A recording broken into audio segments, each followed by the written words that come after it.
cold wind swept across Maple Ridge, a small farming town tucked between two highways that most travelers barely noticed.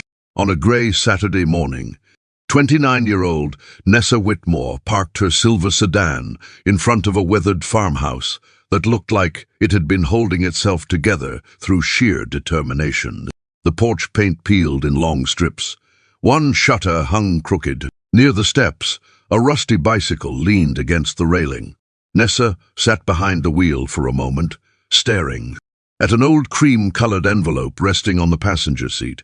Inside was a handwritten note from her late mother, a note that had brought her here. If you believe in kindness and second chances, please like, comment, share, and subscribe to Kindness Corner. 3 months earlier, Nessa had buried her mother, Corinne Whitmore. The funeral had been small. Corinne had spent most of her life as a traveling nurse, moving wherever work was needed. She never cared much about money or status. That often frustrated Nessa, who had spent years building a successful logistics company from a tiny office into a regional business with more than 200 employees. After the funeral, Nessa began sorting through her mother's belongings. Most boxes contained ordinary things: old photographs, receipts, recipe cards, and postcards from places she'd worked. Then she found the envelope. On the front was a name written in fading blue ink: Rowan Hale. Inside was a short note. If I never get the chance to repay him, please do it for me. That was all. No explanation, just an address. The address led her to the farmhouse. When Nessa climbed out of the car, she noticed a man stacking firewood near the side yard. He looked tired in the way people do when exhaustion has become part of their routine. His flannel shirt was faded. His hands were rough from work. Beside him stood a boy of about 10, kicking at a patch of dirt while holding a broken toy truck. The man noticed her approaching.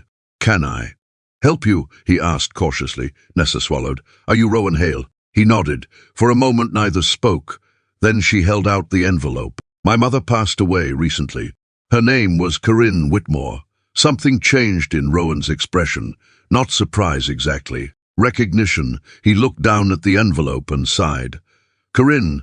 The name seemed to carry years of memories. They sat on the porch while the boy, whose name was Beckett, wandered into the yard chasing a grasshopper. Nessa learned that Rowan had been raising Beckett alone for almost 7 years. His wife had left when their son was still a toddler. Since then, Rowan worked odd construction jobs, repaired farm equipment, and took whatever seasonal work he could find. Money was always tight. The farmhouse had belonged to his grandparents.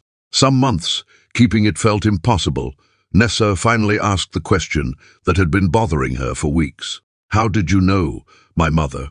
Rowan looked toward the distant fields. It was about 12 years ago. At the time, Rowan had been driving home from a job site during a snowstorm. Near a mountain road, he found a car that had slid into a ditch. The driver was Corinne. She wasn't seriously hurt, but the car couldn't move, and there was no phone signal. Rowan spent hours helping her. He drove her to safety, paid for a motel room because she had lost her wallet in the accident, and arranged repairs for her vehicle. When she offered to repay him later, he refused. "It wasn't a loan," Rowan said quietly. "It was just helping somebody." Nessa frowned. "Then why did she say she owed you a debt?" Rowan smiled faintly. "Your mother and I argued about that for years.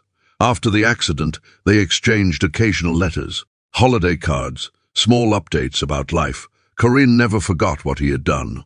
To her, kindness created responsibility, not a legal debt, a human one." The conversation lingered in Nessa's mind, because over the years she had grown, accustomed to contracts, invoices, and measurable value. This felt different. Before leaving, she handed Rowan a check.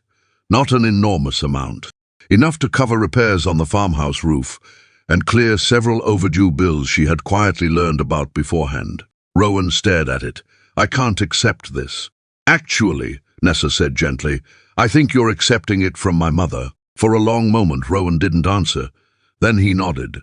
Over the following months, something unexpected happened. The check helped, but it wasn't what mattered most. Nessa kept coming back. Sometimes she brought coffee, sometimes she stopped by after work. Beckett loved asking endless questions about running a company. Rowan helped her understand things no business school ever taught: how communities survive, how neighbors remember favors, how people carry each other through difficult seasons. One autumn afternoon, nearly a year after their first meeting, the farmhouse looked different.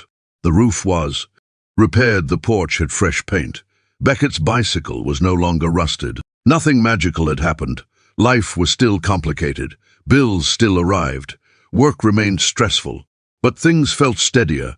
Comment: kindness still exists if you believe even one good act can change someone's life.